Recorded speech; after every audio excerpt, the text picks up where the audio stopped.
Olá pessoal, sejam todos bem-vindos, sejam todas bem-vindas. Estamos de volta com o Cast dos Espíritos, um podcast segundo o Espiritismo. Eu sou Rodolfo, estou hoje aqui com Dayan e o Valdir para retomar a nossa série de estudos sobre as leis morais do Livro dos Espíritos. Vamos finalizar hoje uma série de estudos sobre a lei de igualdade. O tema está bastante interessante. Bom, se você nos acompanha aí nas redes sociais, pode perceber que o nosso YouTube anda bem atualizadinho, atualizamos recentemente o Instagram, fizemos uma experiência aí com os primeiros cortes de vídeos e espero que daqui em diante a gente consiga manter a regularidade com esse tipo de divulgação. Muito obrigado pelo retorno de vocês, que foi bem legal. Isso aumentou bastante a circulação do material. Isso a gente deve à dedicação de vocês que estão nos ouvindo com toda a paciência do mundo já faz um tempinho, né?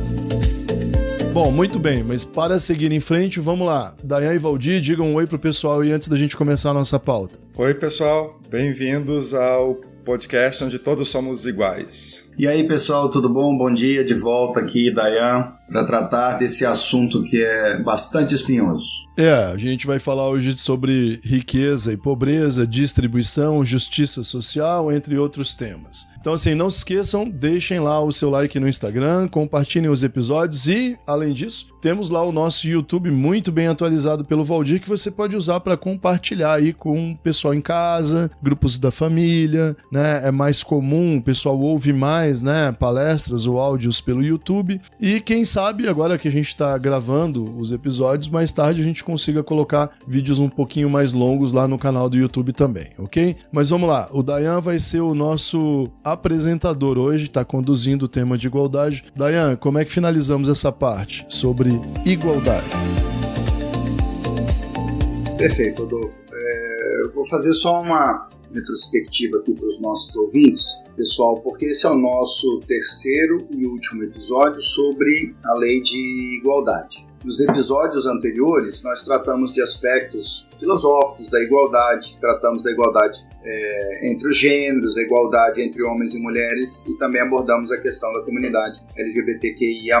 Neste episódio especificamente, nós vamos abordar, bem rapidinho, como de costume, né? Nossos episódios são sempre muito rápidos, desigualdade social. Muito bem. O nosso tema, ele está situado, né, no Livro dos Espíritos. Basicamente, nós pensamos aqui duas perguntas, a pergunta 811 e a pergunta 812, né, até para facilitar aí os nossos ouvintes, se quiserem acompanhar.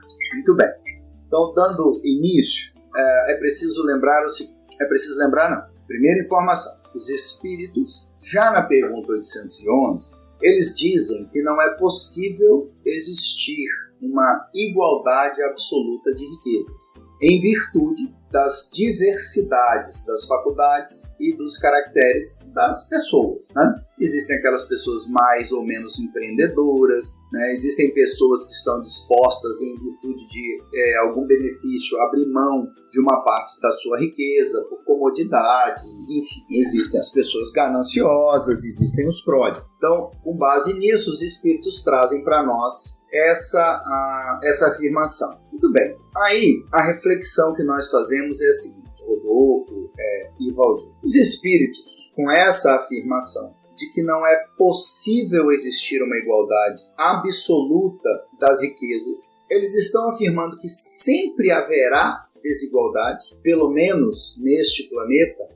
e que essa desigualdade social e de riquezas, nós não devemos, portanto, então, perder tempo com ela para tentar melhorar essa situação? É isso? Dayan, eu confesso que, lendo não só essa pergunta novamente, mas pela milionésima vez todas as que envolvem esse capítulo, né? Eu fiquei muito surpreso com a pobreza de raciocínio dos espíritos que responderam a pergunta. Ou porque eles resolveram responder as perguntas de uma forma que a elite burguesa que circundava o Kardec se sentisse confortável com isso, ou porque realmente eles tinham uma compreensão muito pobre do fenômeno econômico que se manifestava naquele momento do século XIX e que viria a se manifestar nas décadas e nos séculos seguintes. Olha só, Kardec publicou o Livro dos Espíritos em 1857. Então é razoável pensar que os espíritos estavam respondendo sobre isso já há alguns anos para o Kardec poder coletar, organizar, etc. Então, vamos dizer que essas respostas pertencem aos anos 1850. Nos anos 1860, Karl Marx publica o seu estudo sobre o capitalismo, que é o Capital, e que tem uma reflexão, considere-se hoje correta ou errada, mas muito mais complexa e elaborada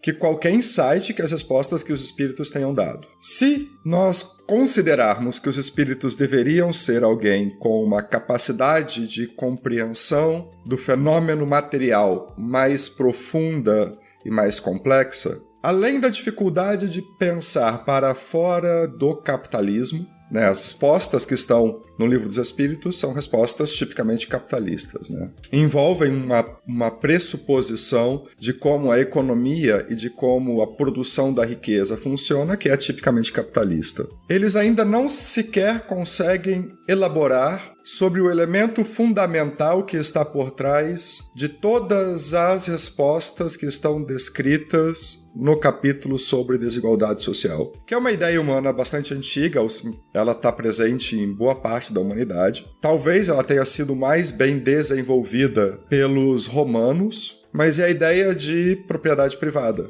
Os espíritos nem tangenciam a expressão propriedade privada, e ela é uma expressão essencial para responder a tudo o que está, ou melhor, para dar suporte a tudo o que está nas respostas que os espíritos estão dando ali. Então, para mim, nesse ponto, eu acho que a resposta deles é óbvia no sentido de, enquanto nós formos capitalistas, necessariamente nós seremos povos submetidos à desigualdade. Isso é uma obviedade. Eles estavam trabalhando em cima do óbvio. A desigualdade social é uma necessidade inerente ao capitalismo. Então, qualquer das tentativas de resposta que os espíritos ou que os perguntadores fizessem acerca de uma maior justiça social, que se mantivesse dentro do método, do modo de produção capitalista, é uma resposta já dada. Mantemos o modo de produção, mantemos a produção como o modo é. E o modo pressupõe desigualdade. Então, na minha percepção, Dayan, a resposta dos espíritos é correta, no sentido de, temos o que temos, que nós estamos numa sociedade capitalista, temos desigualdade e não tem solução para a desigualdade, porque não tem solução para o capitalismo. Para mim é isso que eles estão respondendo ali. Não sei o que o Rodolfo considera. Bom, vamos lá então. Essa, sem dúvida, é uma parte muito complexa do Livro dos Espíritos, né? Por vários motivos, e o primeiro deles, eu venho falando isso há muito tempo, é que, em primeiro lugar, eu acho que o livro se estende desnecessariamente, correndo muitos riscos, alguns levantados pelo Valdir agora, porque, de fato, como lidar com um problema material do mundo sob uma perspectiva espiritual que ignora a necessidade de pensar com mais conhecimento de causa as condições materiais do mundo. Certo, Valdir? Acho que esse é um ponto que você levantou, assim. Igualdade ou desigualdade de riqueza, distribuição justa dos bens sociais é um assunto da matéria, certo? Invariavelmente a gente concorda com isso. Este é um mundo de recursos limitados e o acesso a recursos é fundamental para o desenvolvimento de uma vida boa, justa e saudável. Logo, é um tema bastante exigente. Então, a resposta à pergunta 811, ela é dura, curta e direta demais para um assunto histórica e materialmente muito mais complexo, muito mais exigente. E aí eu acho que nesse ponto, Dayan, aqui é inegável, várias partes do Livro dos Espíritos são assim, é inegável, isso aqui é apenas o reflexo da média das crenças dos envolvidos da época, do tipo de sociedade envolvida na produção desse conteúdo, entre pessoas vivas e pessoas mortas. Então, quando o Kardec pergunta sobre a igualdade absoluta de riqueza ser ou não possível, e se já existiu alguma vez, veja, se já existiu alguma vez, nos leva a pensar em sociedades tradicionais muito antigas, 200 mil anos atrás. Aí até me parece óbvio a resposta. É provável que sim, ela já tenha existido entre caçadores e coletores ou entre muitos outros tipos de sociedades comunais, onde a propriedade privada nunca existiu, como disse o Valdir. Cara, eu tenho a sensação de que a gente não precisa voltar tantos milhares de anos para encontrar comunidades em que você não tem desigualdade de riquezas. Se provavelmente algumas centenas de quilômetros de onde você está hoje, existem algumas comunidades intocadas em que a noção de riqueza e propriedade privada não existe. Então eles estão tecnicamente em igualdade de riqueza. Sim, isso, indígenas de modo geral. Comunidades tradicionais espalhadas pelo mundo inteiro, sim, que não tiveram, digamos, o acesso ou não se importaram com o conceito de propriedade privada, tecnicamente estão todos em igualdade de riqueza. Claro. Porque, na minha percepção, o elemento essencial da desigualdade social não é, como os espíritos dão a entender ali em algum instante, a diferença das capacidades, da inteligência, da industrialidade de algumas pessoas. Tem nada a ver com isso. Isso tudo é, para mim, consequência de um elemento. Desigualdade social, para mim, só tem uma, e aqui eu corro o risco de fazer uma simplificação, mas ela tem um pressuposto essencial, que é propriedade privada. Se todos os bens pertencem, ou se não há bens, o que é a coisa mais importante ainda, né? Me parece que numa sociedade coletiva originária, tradicional, você não tem bens. E aí, não tendo bens, todas aquelas pessoas participam de todos os frutos da comunidade. A ausência de bens permite a igualdade. A ausência de propriedade privada, né? Vamos usar a palavra bens para mais genericamente definir elementos da matéria de que precisamos para viver e viver bem. Não só comida, água, mas para lazer, diversão e garantia de sustento da vida, garantia de repouso e etc. Né? Acesso a bens é meio que uma linguagem comum, mas propriedade privada já significa acumulação e assimetrias. Então, sociedades comunais tradicionais não são assimétricas, nesse sentido que você está dizendo. Concordo plenamente. E também, ao longo da história, nós tivemos sociedades não tradicionais comunais, ok? Não vou nem falar do comunismo do século XIX e XX, para não ficar despertando também desatenção de alguns ouvintes, para puxar para um lado que a gente não quer levar essa discussão. Mas, sem dúvida, fica aparecendo pela linguagem do Livro dos Espíritos que a acumulação de riquezas é natural. Esse é o meu ponto mais importante. Tanto que a resposta vincula a acumulação de riqueza à diferença de capacidades. Faculdades e caracteres são as duas palavras que eles usam, né? Mas diferença de capacidades. Isso aqui é liberalismo econômico clássico. E aqui eu chamo a atenção das pessoas para o seguinte: não, você acabou de falar, Rodolfo, que não vai polarizar politicamente a discussão. Sim, eu não gostaria de polarizar politicamente a discussão, mas este texto é um texto político. Este texto já é um texto político, econômico-político. Não faz parte da natureza acumular riqueza por causa da diferença de capacidades. Não faz parte. Até porque nas sociedades tradicionais as diferenças de capacidades servem para o equilíbrio comum. Se alguém é mais forte faz isso, se alguém é mais inteligente faz aquilo. Camponeses que cultivam a terra, sem eles não tem comida para todo mundo. Sem trabalhadores domésticos não tem casa para onde você volta depois da guerra, né? Depois da plantação, depois de trabalhar como vigia. Nem o político tem para onde voltar, se não tem. A divisão de tarefas sociais não é necessariamente um argumento para a acumulação de riqueza. Ponto. Isso é falso. Então, a conclusão da resposta, 811, ela é falsa. A acumulação de riquezas não é necessariamente uma consequência da diferença de capacidades. Engraçado que a gente vê hoje em dia muito isso, né? Esse sujeito é bilionário porque ele é mais inteligente que todo mundo. Se o meu filho... Eu tenho 5 filhos, um deles é muito inteligente, esse aqui eu vou separar para ser bilionário. Então, olha só. Isso não é uma relação causal verdadeira, né? Os bilionários existem porque a gente vive num mundo político e econômico que foi construído para que esse tipo de coisa possa existir em pouquíssimos casos, dependendo de condições muito específicas. Isso não tem nada a ver com o QI do Elon Musk, entendeu? Nada a ver. Então, assim, sendo explícitos. Primeiro, Kardec pergunta se a igualdade é possível. E depois ele pergunta se ela já terá existido. A resposta já terá existido me parece óbvia, né? Nós já discutimos. O que me leva a pensar que a igualdade também é possível. A desigualdade é uma escolha, é um jeito de levar as coisas deste planeta, por causa dos modelos econômicos e políticos que nós criamos. Ponto. É só para o ouvinte não realmente ter nenhuma dúvida de que nós não queremos aqui fazer propaganda de um método político. Eu li há poucos dias um livro maravilhoso, que é uma coletânea de 5 textos do imortal da Academia Brasileira de Letras, Ayrton Krenak. Um livrinho pequeno de 80 páginas chamado A Vida Não é Útil. Ele escreveu os textos durante a pandemia, falando sobre como nós poderíamos ter uma vida mais feliz, uma vida mais bem integrada, e como os humanos ocidentais submetidos a um certo tipo de educação têm dificuldade para compreender o seu lugar no mundo, para achar para si um lugar no mundo presente, inclusive. Né?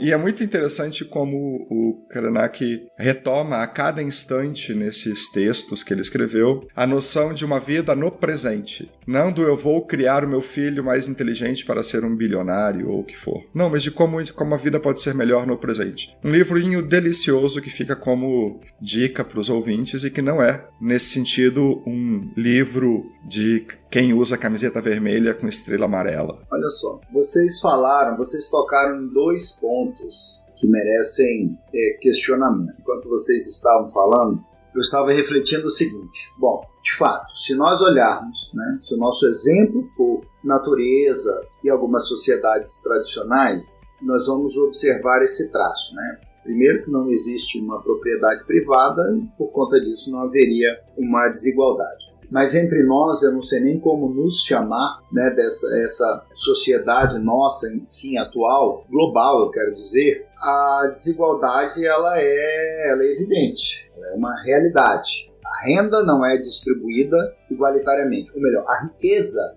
não é distribuída igualitariamente. Poucos têm metade da riqueza do mundo, né? 1% da população mais rica detém 50% da riqueza global. Aí eu pergunto para vocês o seguinte: ok, na nossa sociedade moderna, a desigualdade existe, a desigualdade ela é uma realidade. Mas partindo dessa premissa, eu posso concluir que a desigualdade ela seria, no caso humano, né, uma lei natural, ou não existe isso e a desigualdade que se apresenta ela é tão somente a consequência das escolhas que nós, enquanto sociedade, enfim, fomos fazendo e optando.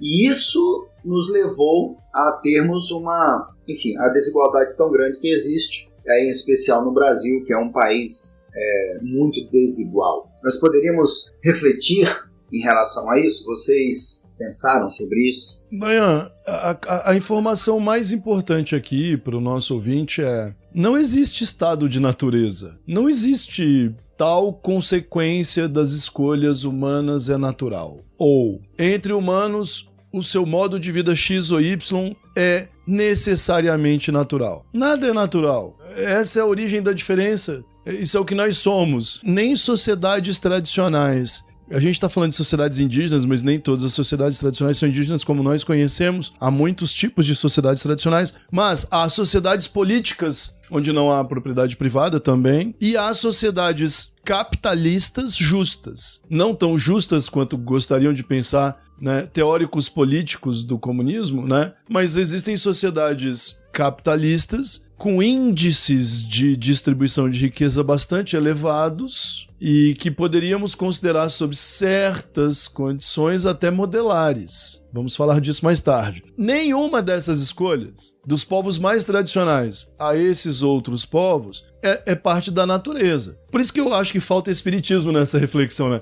Os espíritos imortais encarnam num certo contexto e a partir do momento em que estão encarnados começam a fazer escolhas e a construir o mundo do jeito que querem. Então, sob a perspectiva de um livro dos espíritos, nunca deveria haver uma resposta do tipo: que alguns tenham mais riqueza e acumulem a natural. Por quê? Porque isso, para mim, contraria o paradigma principal. Não há nada natural. Desde que há espíritos imortais interferindo na matéria, eles estão sempre construindo, eles estão sempre fazendo escolhas que modificam o seu ambiente. Uma boa pergunta aqui é: o que parece mais justo? O que parece mais adequado? Qual escolha parece ser a melhor? E aí, o início dessas perguntas, na verdade, toda essa sessão sobre desigualdade das riquezas, ela não é boa para os olhos de hoje. Por quê? Porque ela disfarça uma escolha política dada e chama essa escolha de natureza. Ela chama o liberalismo de natural. Inclusive, uma grande vitória histórica do liberalismo econômico foi se esconder por trás da natureza, né? Uma grande vitória do liberalismo econômico em termos culturais e políticos foi sempre se justificar como algo natural. Olha, estamos... aquela coisa do Thomas Hobbes, né? Do Leviatã, do John Locke. O ser humano nasceu inteiro e está andando no meio dos matos, e ele já tem vida, segurança, liberdade, no caso do Hobbes, e em Locke ele já tem direito à propriedade. Isso veio do nada.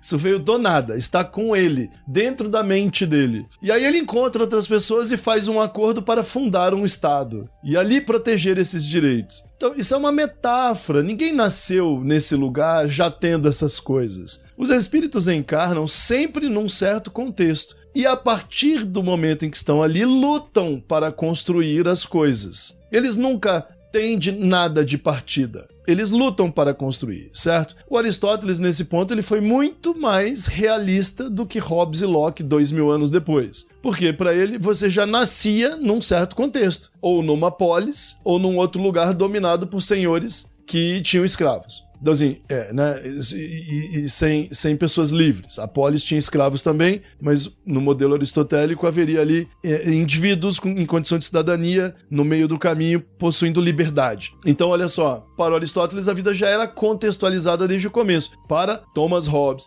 John Locke e muitos outros teóricos do liberalismo da modernidade, você nasceu descontextualizado, já tendo certos direitos e começando sua corrida para a prosperidade de um zero, de uma certa condição de igualdade, do zero. Isso não existe, ninguém encarna no mundo em condição igual numa linha de partida. Você nasce numa família, nasce numa cidade, nasce numa vila, nasce numa comunidade tradicional, onde as regras já estão estabelecidas, onde o jogo já está andando, né, já há muito tempo. E aí me falta, lendo o Livro dos Espíritos, esse senso de realismo.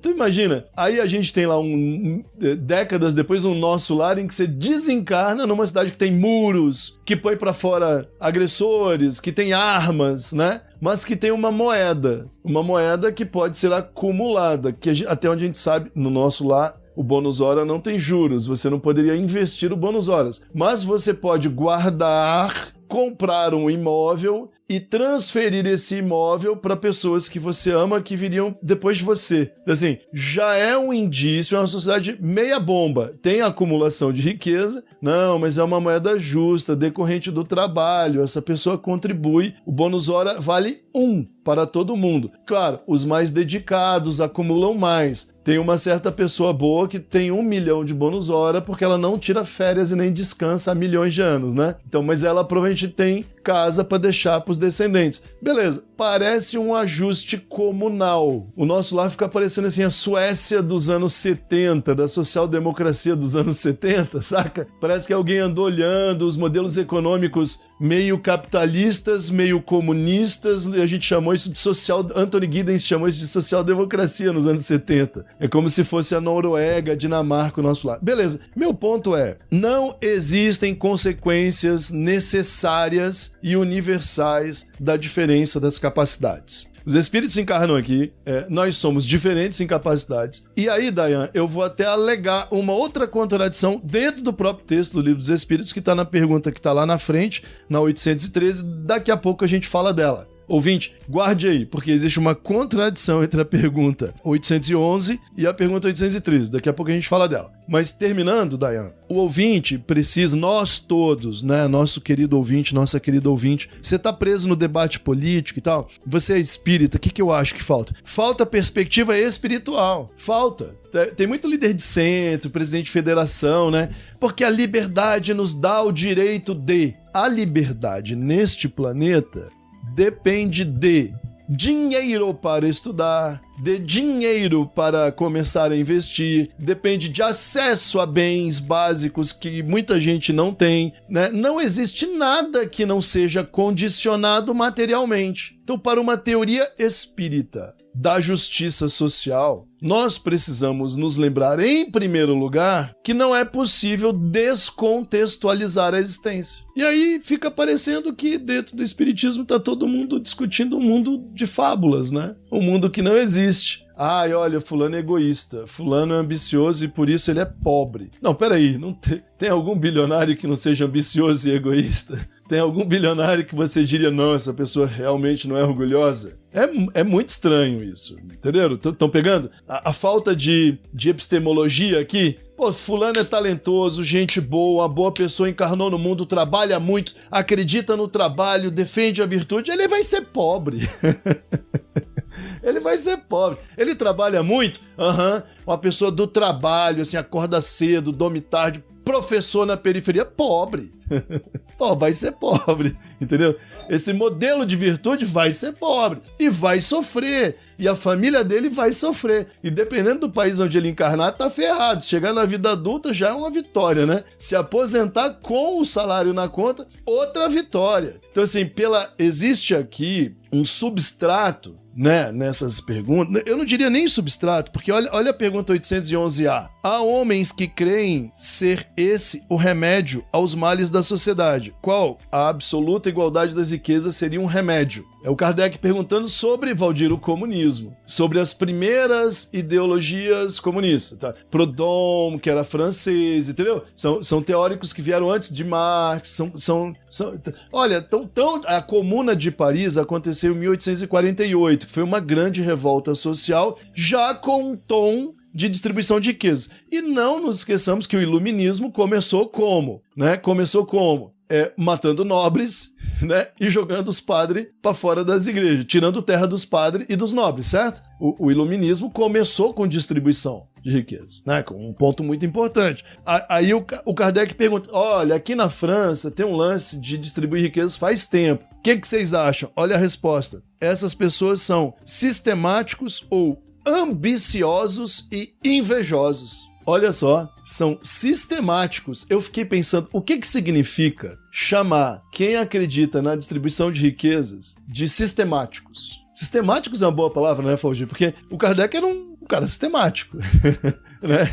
Ele era francês, todo mundo ali é descendente de René Descartes, que inventou o cartesianismo, o pensamento sistemático. Todo francês, né, racionalista é um sistemático. Mas, além disso, o Espírito diz que eles são ambiciosos e invejosos. Então, nós temos inveja dos nobres, por isso tiramos as terras que eles acumularam, né? E isso é inveja. Eles acumularam ou receberam tirando das outras pessoas, né? Porque Deus não deu terra para ninguém, até onde a gente sabe, né? Enfim, não compreendem que a igualdade com que sonham logo seria desfeita pela força das coisas. Tá vendo mais uma vez a natureza? A força das coisas aqui, o que é? É a força da natureza. A força da natureza. Que natureza é essa? Enfim, combatei o egoísmo, que é vossa chaga social, e não corrais atrás de quimeras. Mas, gente, se a gente combater o egoísmo, a gente não chega na igualdade de riquezas? O que vocês acham? Porque, na minha opinião, se a gente combatesse o egoísmo, assim, a sério, radicalmente, Dayane, você não acha que a gente teria mais distribuição de riquezas? Até o ponto, talvez, de eliminar a acumulação? Não é interessante isso? Gente, eu acho contraditório. Porque, sabe o que eu fico pensando? Eu fico pensando, Valdir, você falou de sociedades tradicionais, né? Pensa naquelas sociedades tradicionais religiosas orientais. Monges mendicantes, né? Aqueles caras não acumulam riqueza em nome próprio. Eles não acumulam riqueza. Né? Tem muitas comunidades, tem templos feitos de ouro. Tá, mas não são todos. Sempre existiram comunidades de vida simples, em que essas pessoas treinam, né? Praticam não serem egoístas e serem humildes, e um dos elementos fundamentais de não ser egoísta, um dos elementos fundamentais de não ser egoísta e de ser humilde é não acumular propriedades. O que aqueles monges fazem? Então, eu não entendo, o Espírito diz assim, vocês precisam combater a chaga social do egoísmo. Para isso, e se isso acontecer, haverá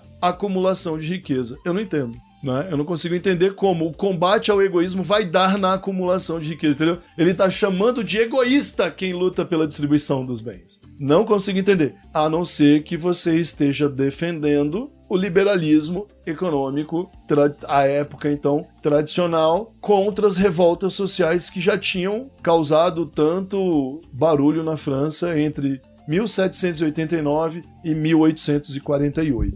E foi a repressão à Comuna de Paris. O Kardec viveu sob o governo, né, de Luís III, Luís Napoleão III. Então, assim, a França viveu vários momentos, né, de república com volta da monarquia, né, o Império Napoleônico, e aí a 1848 foi um desses momentos de tentativa de derrubada que acabou sendo abafado, né, pelo retorno de um governo monárquico, imperial, enfim.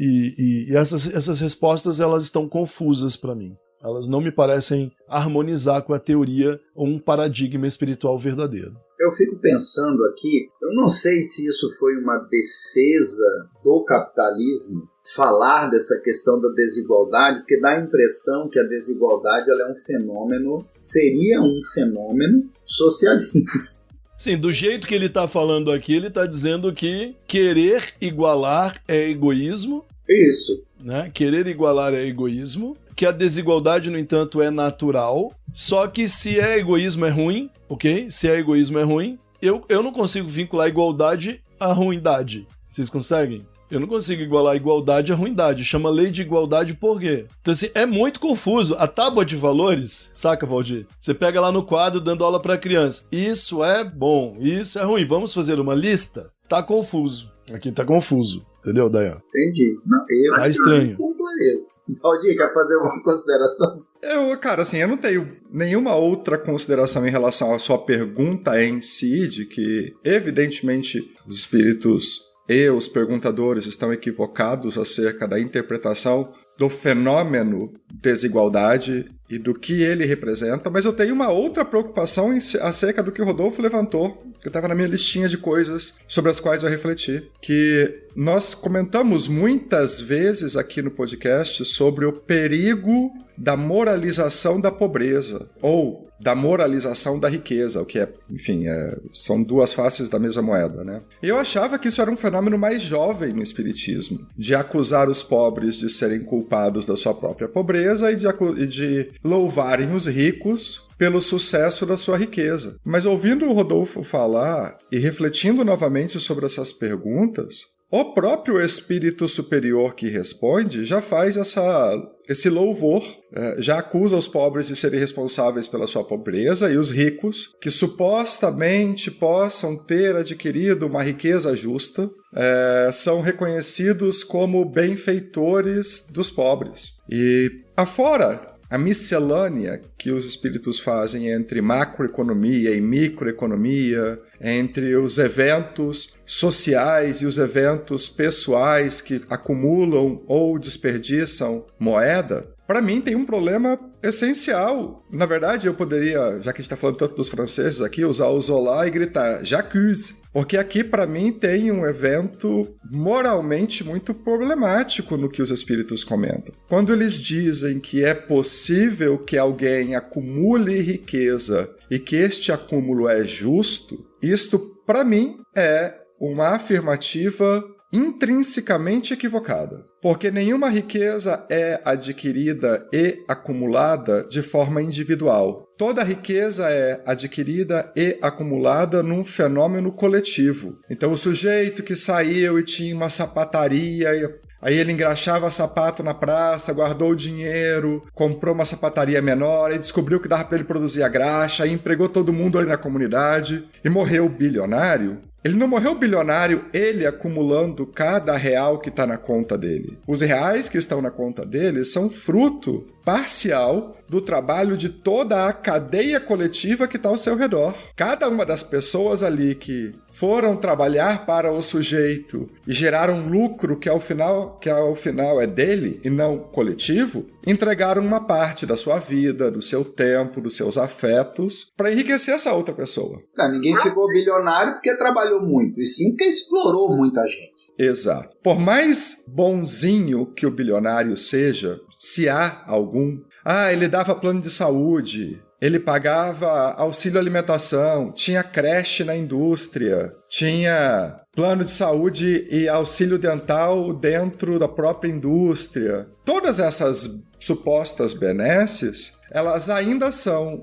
um retorno inferior para o trabalhador do que a apropriação de lucro feita pelo empresário. No fim das contas, ele apenas entregou um pouco mais do que os outros entregam, mas ele não entregou o equivalente ao trabalho produzido. Voltando ao que o Rodolfo estava dizendo, como todo espírita brasileiro sonha em ir para o nosso lar, vamos pensar que lá a remuneração é idêntica, você não tem. A ministra, que me fugiu o nome agora, ganhando... Veneranda. Isso, ganhando 1.900 bônus hora por hora trabalhado, e a atendente da seção de socorro ganhando 1 bônus hora por hora trabalhado. A veneranda tem mais bônus hora porque ela não tira férias e trabalha 24 horas por dia, porque ela é uma escrava do lugar, né? Mas todos ganham a mesma coisa. Então é impossível, tecnicamente, que você se acumule do trabalho do outro, porque o que você vai ganhar com o seu trabalho é o que o outro ganha com o seu trabalho. Sim. Com o próprio trabalho. Então você não tem como ter acumulação. E não há, em nenhum lugar no nosso lar, referência à indústria privada. E aqui eu estou voltando à indústria no termo de Código Civil, tá, ouvinte? Indústria é todo meio de produção. É a escola, é a quitanda, dentista que trata o dentista de alguém. Eu não estou aqui falando da fábrica, eu estou falando de indústria como aquilo que produz. Não há notícia no nosso lar de nenhuma indústria privada. É tipo um professor dando aula particular para ganhar uns trocados e comprar uma casa mais rápido, né? Não tem. E dizendo assim, minha hora para dar aula para você reencarnar sabendo inglês, ela é 3 bônus hora por hora, né? Não, tá? Tem a tabela da cidade e tem a minha. E no nosso lar, você não trabalha para alguém, você trabalha para a comunidade. Ao trabalhar para a comunidade, você não tem capacidade de acumulação. Então, assim, aquela pessoa trabalhou 1 milhão de horas e comprou uma casa. Mas ela comprou uma casa que é igual à casa do vizinho, que é igual à casa do outro vizinho. Até onde a gente sabe, né? Assim... Não é uma casa high-tech que faz tudo sozinha, enquanto o outro mora num forrado de metal com chapas de madeira em volta na pirambeira do morro que quando chove desce. E o sujeito que não está disposto ao trabalho não está na rua, morando na rua até onde sabe. Inclusive, o André Luiz não morava na rua e ele não tinha ninguém para socorrê-lo lá, ele morava numa habitação coletiva. Depois ele foi levado para dentro da casa, né? Depois ele foi convidado a ser parte de uma das pessoas, da família de uma pessoa com quem ele desenvolveu laços de afeto. E depois a gente não sabe o que aconteceu, se ele continuou na casa, se ele casou com alguma mulher e foi para outra casa, se ele voltou para habitação coletiva, ninguém nunca mais toca no assunto. Tá, então o nosso lar era numa teocracia comunista. Eu sempre tive dificuldade de enquadrar. Eu falei, isso aqui é o que, afinal, essa sociedade? É uma teocracia comunista. O que dá para dizer com absoluta certeza, na minha opinião, nosso lar não é uma cidade liberal que luta pela liberdade. Não, isso não é. Nosso lar não seria um exemplo daquilo que nós vemos a maior parte dos dirigentes espíritas brasileiros querendo para o Brasil. De cara, assim, não é. Não é uma comunidade riponga, assim. Não sei o que é nosso lar, não dá para dizer o que é nosso lar. Veja, o Valdir tocou num ponto, Dayan, muito interessante para nossa conversa, que sempre falta, que está escondido. Toda vez que você discute igualdade, uma outra virtude essencial, uma outra, abre aspas, lei moral, fecha aspas, né? Vocês conhecem meu argumento, eu vou sempre falar isso, não existem leis morais, mas enfim, é uma outra virtude essencial que é a liberdade, né? Está sempre embutido na discussão sobre igualdade o problema da liberdade, vocês sabem. Esse é um ponto fundamental.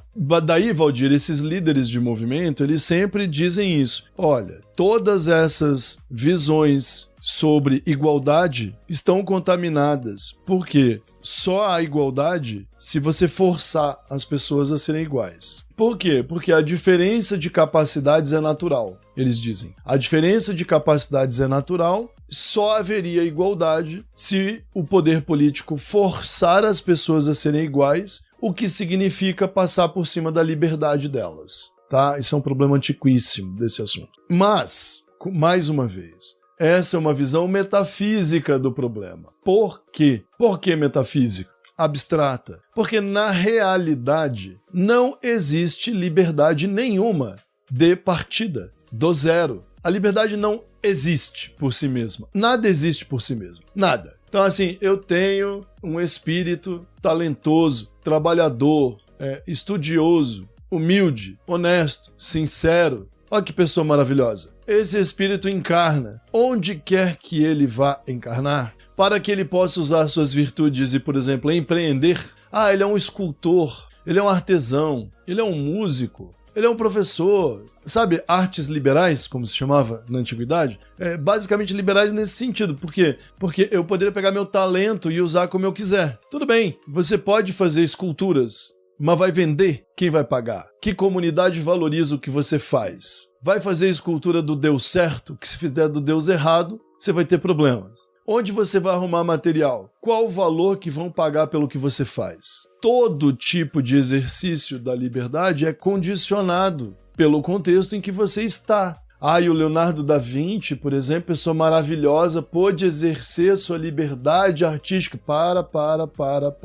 Ele estava vivendo num dos pouquíssimos locais durante o século XVI, que permitiam que ele pudesse ser um artista, e ele não era livre desse jeito. Por exemplo, comprava corpos para estudar anatomia e só fazia isso durante a madrugada, porque era proibido pela Igreja Católica, né, por exemplo.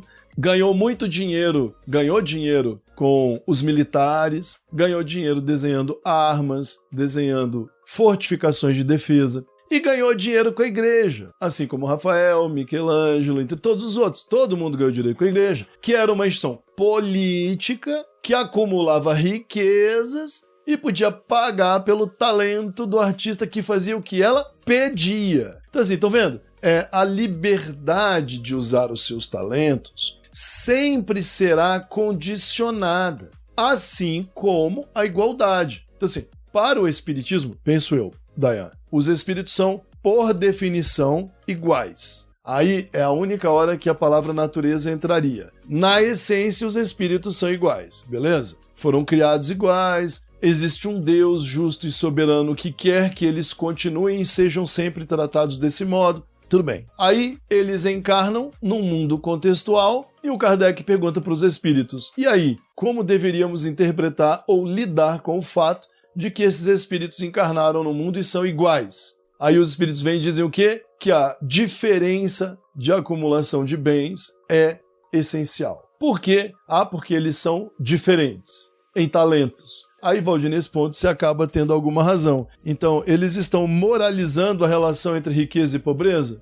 Então quem tem mais talentos pode ser rico e quem não tem pode ser pobre. Só que isso não é verdadeiro. Nem no contexto, não é verdadeiro no contexto, né? Aquela professora super talentosa vai ser pobre, e nem é logicamente correto para mim afirmar que a desigualdade de riquezas é consequência natural da igualdade entre os espíritos. Eu não consigo ver. Aí, claro, aí nós vamos ter que entrar no problema da teoria política. Se fosse para dar aula de teoria política aqui, a gente ia jantar, né? Tudo bem, tá, vamos fazer aqui...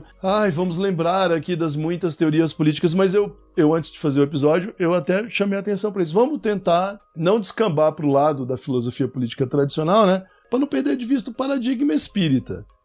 O que eu acho que está sendo mal aplicado na resposta dos próprios espíritos.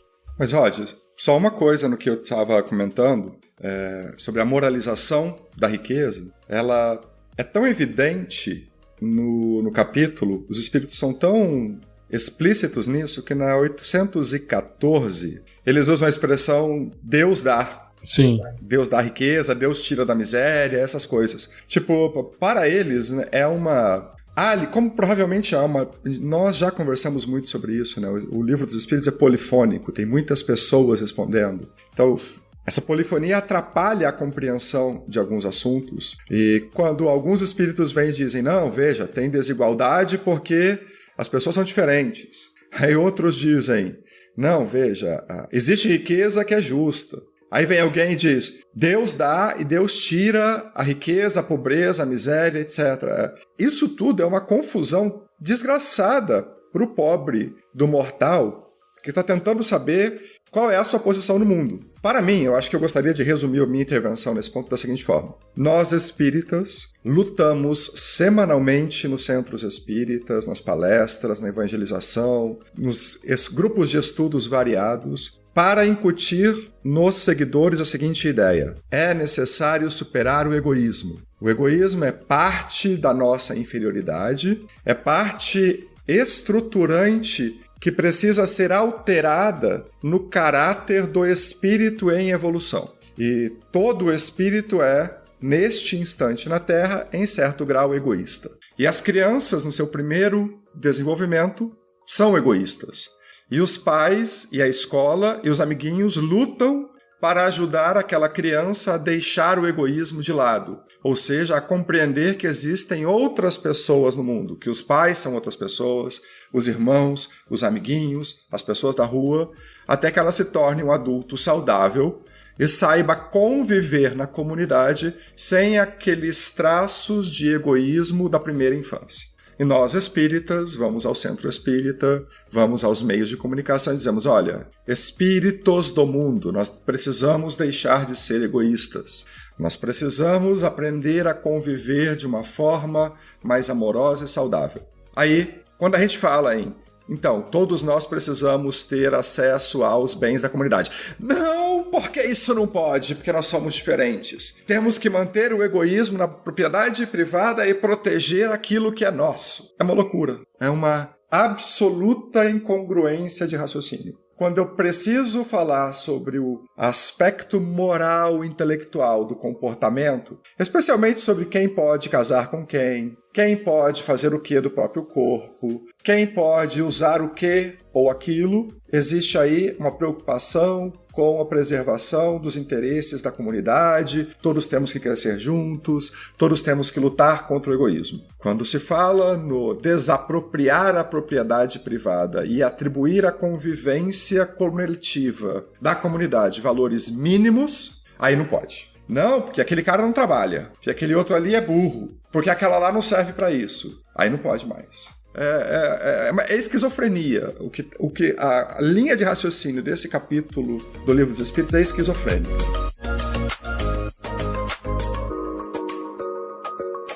Eu acho que esse tópico aqui já nos consumiu, inclusive, bastante tempo. Eu já tô com raiva. Nossos ouvintes vão ter muita coisa aí para refletir, e obviamente nós também, porque nós não estamos com a resposta para nada aqui, nós estamos discutindo e refletindo a respeito disso. Vamos partir para 812, porque tem um questionamento bem interessante lá, né? Pelo que nós vimos, esse modo de pensar dos espíritos é no sentido de que a igualdade de riqueza, ela parece que é inalcançável. Ou pelo menos a absoluta, eles já disseram que não há possibilidade de acontecer, pelo menos nesse planeta. Mas eles falam de bem-estar, que a igualdade de riqueza é inalcançável, mas não a de bem-estar. O que isso quer dizer, afinal? Esse estado, vamos dizer, de bem-estar, não seria aquele nosso mundo prometido de regeneração que todo mundo tanto está esperando chegar? Como é que vocês veem essa afirmação do bem-estar? Porque a resposta ela é bem interessante, eu achei ela bem sedutora e de certa... com relação a 813, eu acho até que ela tem uma colidência assim. Mas enfim, o que vocês acham dessa questão do bem-estar? Igualdade de riqueza não, mas igualdade de bem-estar sim. O Valdir tem um argumento. Eu fico imaginando alguns ouvintes nossos. Às vezes eu penso que as pessoas já estão bastante irritadas e cansadas de nos ouvir. Afinal, nós estamos vivenciando e falando durante uma crise com a religião. Todos nós. Estamos em um momento de transição. Por assim dizer. Mas nós estamos passando por esse momento de transição em público, estamos falando disso, né? Pra mim tem ajudado, acho que pra vocês também, né? E claro, pras pessoas deve ficar às vezes assim, pô, legal, tô achando legal ouvir, não, hoje estão amargos demais, hoje eles estão muito isso, muito aquilo. Mas você vê, Dayan, que, assim, existem contradições, a gente tem que mostrar, a gente tem que apontar, né? Pra mim, o mais grave é quando as contradições são entre o que é essencial na doutrina e o seu próprio texto que diz o que é ou não essencial. Portanto, contradições no Livro dos Espíritos são as mais duras, a gente tem que lidar com elas. Falta lucidez aqui. Então, assim, acho que o Valdir tem um comentário para fazer sobre isso que o deixou muito feliz nessa pergunta, né? O bem-estar não depende do trabalho, né? Esse é um ponto importante. Eu vejo aqui ecos daquelas antigas doutrinas greco-romanas sobre vida boa, né? Aquelas antigas reflexões sobre vida boa. E vejo no que você falou, Dayan, uma grande ameaça, porque o Espiritismo se diz cristão, e se dizendo cristão, eu vejo muitos problemas com relação a esperanças e consolações. que aliás é o título de uma seção do Livro dos Espíritos, né? Que é o futuro. O cristão, para mim, ele é uma criatura que sofre de uma doença essencial, que é a esperança pelo futuro. Isso, para mim, é um adoecimento que atinge a alma de todo cristão. Eu digo adoecimento porque é uma fraqueza, é uma fragilidade, é uma vida que é vivida em razão do que se espera do futuro dessa vida. Isso está na essência de todo cristão. Quando você diz, olha, virar o mundo nos permitirá ter uma vida boa ou uma vida de bem-estar, não importam as riquezas, aptidões e trabalhos, eu diria que pensar que esse mundo está por vir é, na essência, um modo de não atingir o bem-estar, em primeiro lugar. E em segundo lugar, essa discussão sobre o bem-estar ou sobre ter uma vida boa mesmo que a gente não tenha as melhores condições, a gente tem que tomar um pouco de cuidado com isso. Por quê? Porque para quem está encarnado no mundo material, as condições materiais sempre importam. Então a gente não pode romantizar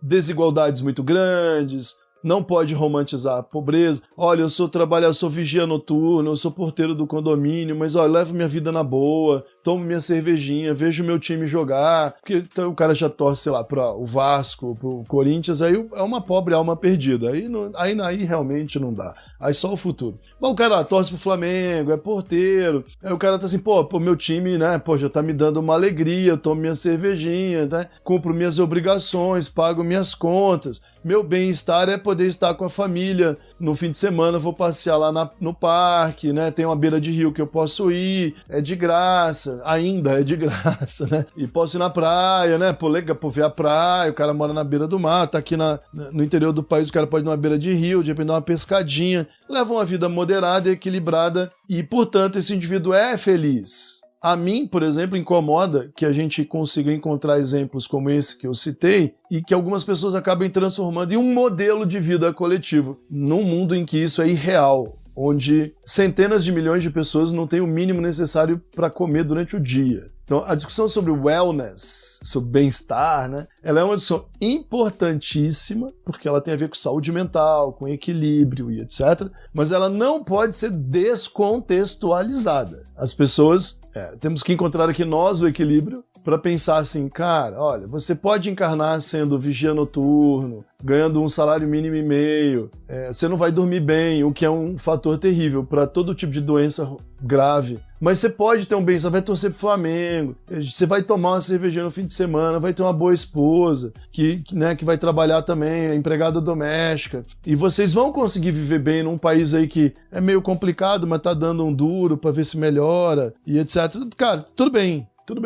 É uma vida que pode me ensinar muita coisa. Mas quero deixar registrado aqui que passar a noite trabalhando por um salário mínimo e meio, 2 salários, é um absurdo. E as pessoas que moram nesse lugar podem ganhar 150 vezes mais do que eu trabalhando menos. E essa ética do trabalho aí não está nos levando a lugar nenhum desse jeito. Que esse sistema é ridículo e que se eu puder eu vou brigar contra esse sistema. Quero meu bem-estar, quero minha saúde mental, mas na primeira chance de poder apertar um botão tem que mudar isso daí. E fica faltando isso no espiritismo. Por causa dessa história de nosso lar, de regeneração, de transição planetária, que o futuro vai ser melhor, os espíritos passam a maior parte do tempo vivendo em mundos materiais como este em que nós vivemos, que até onde a gente sabe é bom. Então assim, neste mundo em que esse cidadão, em que esse porteiro, esse vigia noturno, essa empregada doméstica estão criando 4, 5 filhos, graças ao modo como o país está hoje, podem comprar comida e podem ir para a beira do rio no fim de semana, isso não significa, mesmo que eles encontrem bem-estar em suas próprias virtudes,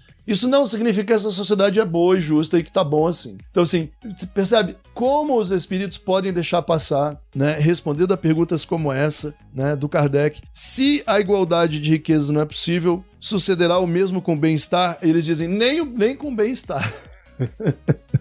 Nem com bem-estar. Todos podem desfrutá-lo se as pessoas se entenderem convenientemente.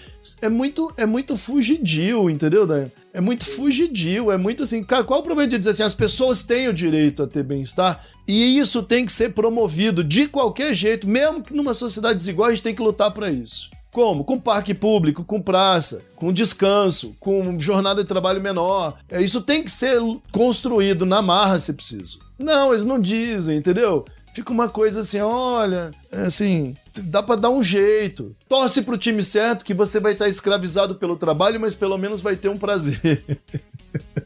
Entendeu? E aí, assim, cara, e se eu não torcer pro time certo, né? Eu encarnei, meu avô era vascaíno, né? E tô aqui na dificuldade, não? Uma lembrança aí pro Saulo, coitado do Saulo, coitado do Dayan. Mas enfim, então eu fico aqui, quando eu lembro, por exemplo, dos estoicos ou dos epicuristas, Valdir. Estoicos e epicuristas, né? Duas escolas de pensamento grego que foram muito, muito comuns, né? Também no mundo romano e sobreviveram ao cristianismo. Então tem uma hype, né? Tá meio que voltando, né? Tem uns 20 anos aí que epicurismo menos, né?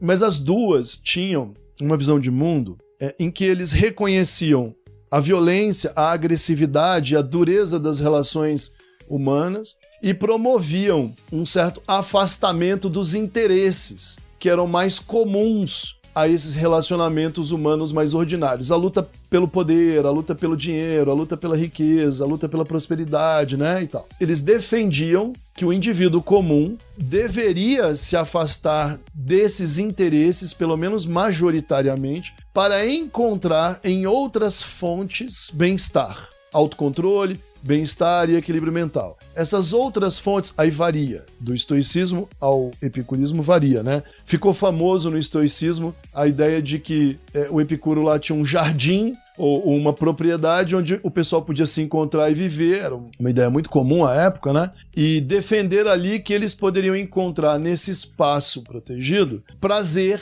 viver bem e viver em busca de um prazer decorrente de uma vida boa. A diferença básica entre eles e o estoicismo era que o estoicismo parece ter uma pegada mais forte de rejeição aos prazeres mundanos. Eu acho que isso é um problema de ajuste, eu não vejo uma diferença tão grande entre os dois assim não. Late biossa, esse lema do epicurismo que remete a uma vida feliz, contemplativa, uma vida boa, ele é muito compartilhado entre algumas dessas escolas antigas do pensamento grego, né? Qual é a dificuldade do espiritismo, Valdir? Os espíritos são imortais. Para os gregos, isso basicamente seria dizer que cada um de nós é um deus. Cada um de nós é um deus. Gregamente falando, Dayan, né, se o espiritismo, como a gente conhece, se ele chega assim em Atenas, assim, cara, eles iam dizer, então nós somos deuses, todos nós somos, a gente não morre, guarda a memória das vidas, sempre encarnando como humanos, nunca voltando como animais, né? E assim, melhorando a tal ponto que um dia a gente vai brilhar como um sol, então nós somos um deus. Né?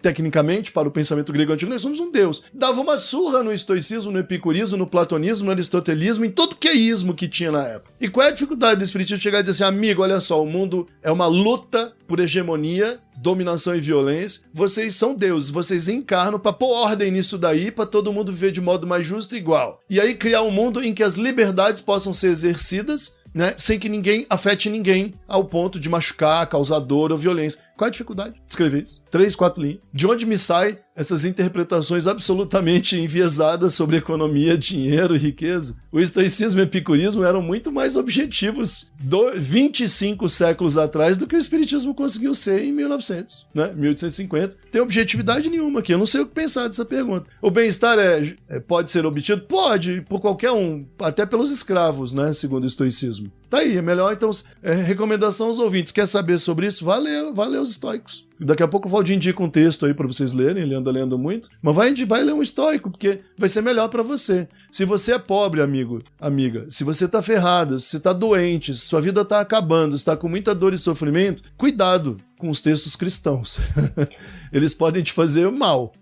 Se fosse você, eu procuraria um texto estoico para ler, porque o foco deles é sempre no bem-estar de verdade das pessoas, mais do que os nossos textos conseguem ser, sobretudo aqueles que se afirmam cristãos. Bom, eu acho que eu sou mais tolerante em relação a essa resposta dos espíritos. Acho que a que eu mais gosto nessa sessão sobre igualdade material e desigualdade, enfim, eu vejo alguma lucidez nessa resposta, uma lucidez que até me surpreendeu. Por quê? O tema da noção de bem-estar que parece intuitivo ali dentro dessa resposta, para mim, não é uma coisa que eu esperaria dos espíritos que estão respondendo estas perguntas. Para mim, o que me deixou muito satisfeito nessa resposta foi o diagnóstico do espírito de que a exploração do trabalho gera infelicidade, de que a forma como as relações de produção e trabalho existem na Terra são fonte da infelicidade.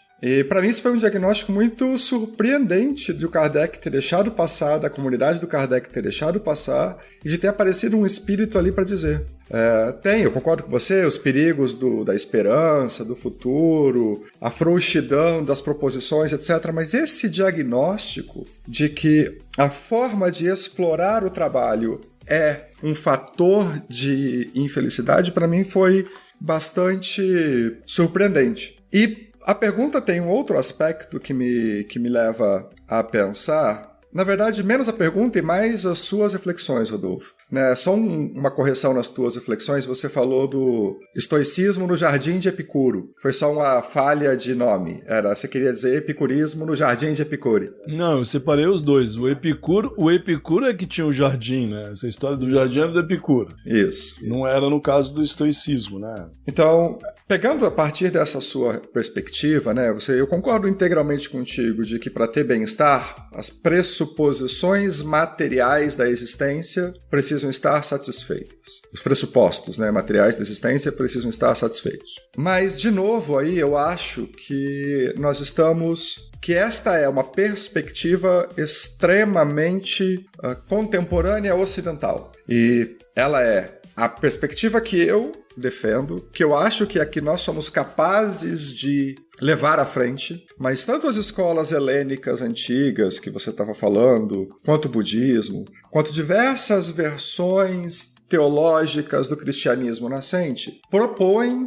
uma vida de pobreza, uma vida sem acesso aos bens. O que eu acho que a nossa interpretação espírita do presente faz de errado é atribuir um misticismo específico à vida de pobreza. Quando nós pensamos num monge budista, ou quando nós refletimos a partir de Epiteto, ou quando nós vamos a um teólogo cristão antigo, a vida de pobreza não é a pobreza em si quem traz a elevação, mas são as descobertas a partir da experiência, a descoberta de onde o nosso orgulho se manifesta, onde a nossa inveja é mais presente, do valor que nós damos para a matéria e não para o espírito, não para o conhecimento ou os sentimentos, mas para os bens materiais. Então, nestas escolas exteriores à nossa tradição, a vida de pobreza oferece uma experiência que depende de uma consciência do presente para ser útil. É a consciência do presente, dos sentimentos, das reflexões, do desejo, da vontade, que nós descobrimos por meio da pobreza, que nos leva a um melhoramento. Então não tem nada de místico nisso.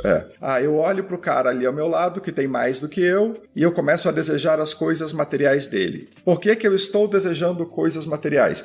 Aí a cadeia de reflexões decorrentes desta percepção, desta consciência do presente, é que nos leva a evoluir. Mas, infelizmente, no cristianismo contemporâneo, é a pobreza e não a reflexão sobre a pobreza que faz as pessoas se tornarem iluminadas. Então, o cara nasceu pobre e ele já pensa que, por ser pobre, ele já vai entrar no reino dos céus, porque um rico jamais entraria no reino dos céus, porque ele é rico. Quando eu vejo esta pergunta, quando eu leio esta pergunta, para mim, ela me agrada, na verdade, esta resposta me agrada, mas pelo aspecto do diagnóstico de que a forma como nós vivemos, nós somos hoje animais de carga.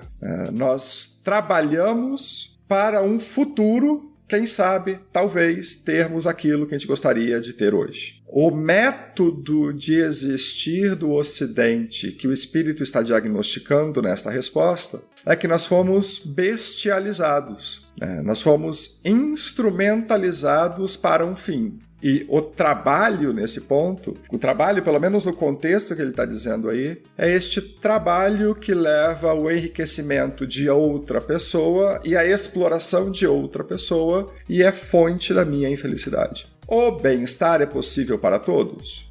Ele não diz, na minha opinião ali, como o Rodolfo diz, corretamente, ele não propõe um caminho, uma análise, ou nem mesmo o que é bem-estar. né? Ele dá um indicativo de que nós fazermos as coisas que nos deixam felizes nos faz ter uma sensação de bem-estar. Isso é um bom indicativo, muito superior à menção ou à mensagem que boa parte do movimento espírita tem. Nós temos mesmo que baixar a cabeça, seguir adiante, trabalhar e sofrer, porque o mundo de regeneração vai vir. Uma tolice, uma bobagem. O que me parece bastante importante, então, é esse diagnóstico. O tipo de trabalho que nós nos dedicamos hoje, o tipo de relação de trabalho que nós temos hoje é fonte de infelicidade. 2, fazer aquilo que nós gostamos, ter tempo para aquilo que nós gostamos, nos traz bem-estar e que, sim, é possível em algum instante que isso aconteça. Na minha opinião, era impossível que ele desse essa resposta. Que como é que a gente conseguiria chegar a isso nesse instante? Porque a resposta para isso é contraditória com as perguntas anteriores. Como a gente conseguiria fazer isso? Liquidando a desigualdade. Mas aí eu não posso responder isso na pergunta sobre bem-estar, eu não posso dizer que o meio para atingir o bem-estar é liquidar a desigualdade, porque daí eu estaria matando as outras respostas. Seria drasticamente muito difícil de justificar e colocar como organizado numa mesma sessão. Bom, mas eu tô com essa pergunta satisfeito em relação à resposta dos espíritos. Assim, tem problemas? Tem. Mas, no geral, para mim é uma resposta boa. Só fazer uma observação, Dayan, rapidinho, não a título de correção, mas só para completar. Eu citei o epicurismo e o estoicismo, né? A gente falou do tal do jardim lá, enfim, só para dar uma rapidíssima explicação. Eu citei, tem um princípio do Epicuro chamado, o termo em grego é latebiosas, né? Latebiosas, e ele significa tecnicamente viva escondido, ou vive em obscuridade. Era um princípio de rejeição da busca pela fama. Não busque a fama, não tente ser reconhecido politicamente em público, não corra atrás dos bens materiais, né? Pelo contrário, assim, elimine esse tipo de expectativa da sua vida e se dedique à vida interior, a uma vida contemplativa, ou pelo menos à busca de um prazer autossustentável nesse sentido, né? Então, assim, um pouco ao contrário do estoicismo, o epicurismo investe na importância que a vida presente tem, a vida material tem. O espiritismo o estoicismo já tinha uma pegada um pouco mais que chamaríamos de espiritualista, enquanto o epicurismo já era mais, chamaríamos hoje de materialista, né? Então, assim, a vida é importante, a vida é boa, ela pode ser boa, mas ela não será boa na busca de expectativas que estão fora demais do seu próprio alcance, fora de você, que estão na sociedade, na vida política, na vida cultural, em honras e glórias e etc, né? O que eu sinto falta aqui, Valdir, espiritamente falando, é de uma afirmação no texto, sabe, mais segura, mais direta, mais objetiva, sabe? Olha, gregamente falando, somos deuses. E esse texto fala sobre o fato de sermos iguais. Não podemos, de algum modo, obter bem-estar, alegria na vida. Então, assim, a pergunta é furtiva. A resposta é furtiva. A resposta diz: não pode haver igualdade de bem-estar. Porém, se os seres humanos se entendessem, eles poderiam desfrutá-lo de modo relativo. Cada um pode empregar o tempo que tem em atividades que não são trabalho útil, mas se entendessem, todo o trabalho útil seria feito e todos teriam mais bem-estar. É muita coisa junta, sem uma diretriz. Eu como espírita, né, ainda me atribuindo, agora eu vejo com mais clareza como nós nunca fomos práticos. Nem como aprendizes, nem como ensinadores do espiritismo. A gente não tem muito o que ensinar para as pessoas em termos práticos, sabe? A gente não tem. O que a gente tem é faça o bem e espere a morte. Tudo acaba voltando para isso. Então, assim, não pode haver igualdade, a liberdade será exercida de um modo a criar assimetrias e elas vão chegar ao ponto de 1% das pessoas mais ricas no planeta terem mais de 50% da riqueza, né? Vai chegar ao ponto de ter centenas de milhões de pessoas passando fome, mas isso são provas que as pessoas têm que suportar. Ser rico é uma prova, ser pobre é uma prova. Assim, em que momento a gente consegue apontar para as pessoas uma diretriz clara no meio dessa confusão polifônica demais, às vezes? Então eu vejo aqui respostas agradando gregos e troianos. E eu vou escolher a 813, o Dayan acho que vai encaminhar o encerramento, a gente vai citar a 813, né, Dayan? Eu tinha te pedido para dar uma olhada. Aí eu vejo melhor então a 813, assim, que acaba sendo mais familiar. Mas eu não consigo ver aqui, e no conjunto da obra, um guia melhor que qualquer pensador estoico, por exemplo. Tem ideias muito mais objetivas e claras sobre como, neste mundo confuso, levar uma vida boa. Mas você já não fez essa observação do 813 lá atrás? Quer encerrar falando, não, porque... Tá, então vamos lá, vamos incluir. Então vai. Porque, assim, completando uma sequência de perguntas e respostas um tanto contraditórias entre si, a 813 o Kardec pergunta assim, ó: há pessoas que caem na miséria por sua própria culpa. Há pessoas, isso é caso. Claro que há todo tipo de pessoas. A sociedade pode ser responsabilizada por isso? Veja, o Kardec já diz que elas caíram na miséria por sua própria culpa, né? O que eu achei interessante do Espírito é que ele vai lá e diz assim: sim, como já dissemos, muitas vezes a sociedade é a causa principal dessas faltas. Olha que interessante, a sociedade ou o contexto importa, sem ajustar o contexto, né? E ele segue: aliás, não lhe cabe velar pela educação moral de seus membros? Quase sempre é a má educação que falseia o julgamento dessas pessoas em vez de sufocar suas tendências perniciosas. Olha só, um fôlego. O contexto importa. Uma sociedade mais bem organizada ajudará para evitar quedas. Uma sociedade menos organizada vai favorecer que tendências ruins predominem. Eu não sinto um texto aqui harmonizado entre si. Eu não sinto uma teoria coerente. Eu sinto os espíritos buscando valores, né? Já falei disso, leis morais, valores, né? Eu sinto eles buscando valores e tentando amarrar esses valores, sabe? Tipo, sabe um tecelão que tá costurando uma colcha de retalhos? Ela pode ficar bonita com retalhos diferentes. Ela pode ficar linda. Todas essas diferenças ajustadas. Mas eu sinto aqui um pouco o problema de uma tecelagem um tanto quanto desajustada. Viu, Dayan? Pra mim, esse é um ponto positivo desse capítulo. Por que ele é um... você é comunista, tá botando a culpa na sociedade, né? Eu não tô botando a culpa. Eu tô só lembrando que é importante para que todos vocês, como espíritas, não se esqueçam, que é uma coisa que todos devemos fazer, inclusive não espíritas, não se esqueçam de que a reflexão sobre a relação entre nossas capacidades, quem nós somos e nossos talentos e o que acontece quando vivemos num mundo determinado, não pode esquecer de falar sobre esse mundo determinado. E aí, a menos que você defenda que você tem que fugir do mundo, como os epicuristas. Agora, se o espiritismo não é epicurista, se o espiritismo quer falar de distribuição de bens, trabalho, né, Valdir? Sociedade justa, que é uma das leis morais que a gente ainda tem que ver, né? Se o espiritismo quer falar de justiça, amor e caridade, ele tem que falar de... Ele está se impondo um desafio muito grande, ele tá se impondo o desafio de falar de governo, de regime político, ele está se impondo muita coisa. Esse é um desafio grande. Eu vejo a igualdade como elemento essencial do espiritismo num nível tão importante que abala outros alicerces quando você não faz bem a composição. Acho que faltou aqui texto para dizer de modo mais claro que nós devemos organizar o mundo para favorecer as máximas condições de igualdade entre todas as pessoas, quem quer que elas sejam. Bom, eu só tenho uma última brevíssima intervenção. O Rodolfo havia falado que eu tenho me dedicado a ler mais textos antigos, então eu vou recomendar ao ouvinte um texto bem pequenininho chamado Carta sobre a Felicidade, que é um texto epicurista, e um texto estoico, na verdade um livro estoico, um diário, que é Meditações, do Marco Aurélio.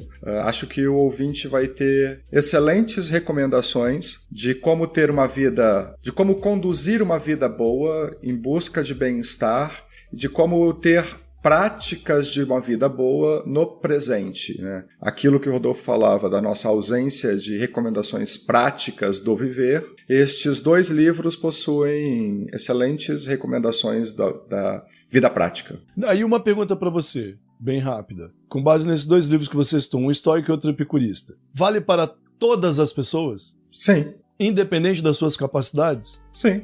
As recomendações são válidas para senhores e escravos, homens e mulheres? Percebe? Esse é o meu ponto. Especialmente as recomendações estoicas, e essa é uma percepção extremamente impressionante do estoicismo, é que ele não tem pretensão, por exemplo, de uma sociedade que não seja desigual. Ele toma por por princípio, a sociedade é desigual. Bom, eu tenho um rei, eu tenho um imperador, eu tenho um comerciante, eu tenho um político, eu tenho escravos, eu tenho as mulheres, e essas pessoas precisam viver bem. Elas precisam, dentro dos seus respectivos universos de experiências, elas precisam ser felizes. Como é que o imperador e o escravo podem ser felizes? Como é que eu faço recomendações práticas para que o senador e o comerciante sejam felizes? Como é que eles podem...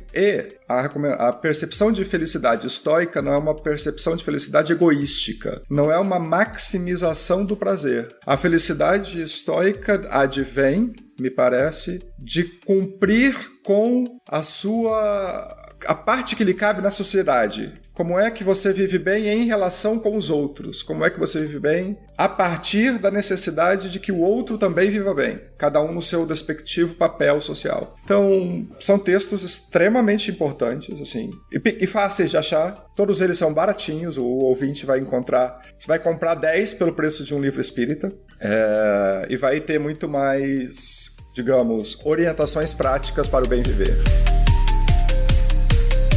Então, queridos ouvintes, deu o nosso horário, como eu disse, ia ser super rapidinho esse episódio. Chegamos ao final de mais uma aventura. Eu quero agradecer aqui mais uma vez estar na companhia do Rodolfo e do Valdir. Espero que vocês estejam todos bem, que os nossos ouvintes também, e que eles possam aproveitar o conteúdo desse nosso episódio. Então, me despeço por aqui. Valdir e Rodolfo, as despedidas de vocês. Um beijo para todos, busquem a felicidade e o bem-estar. Beijão. Muito bem, obrigado por terem ficado até o final. Não se esqueçam de dar um like lá no nosso Instagram, registre sua presença, mande uma pergunta pra gente, uma mensagem. O YouTube vai estar atualizadíssimo, estamos gravando no sábado, tem lançamento de episódio hoje também, né, Valdir? Então estamos em agosto de 2025, o ano tá indo bem, estamos conseguindo manter a regularidade. Obrigado por todo mundo, beijo e até a próxima.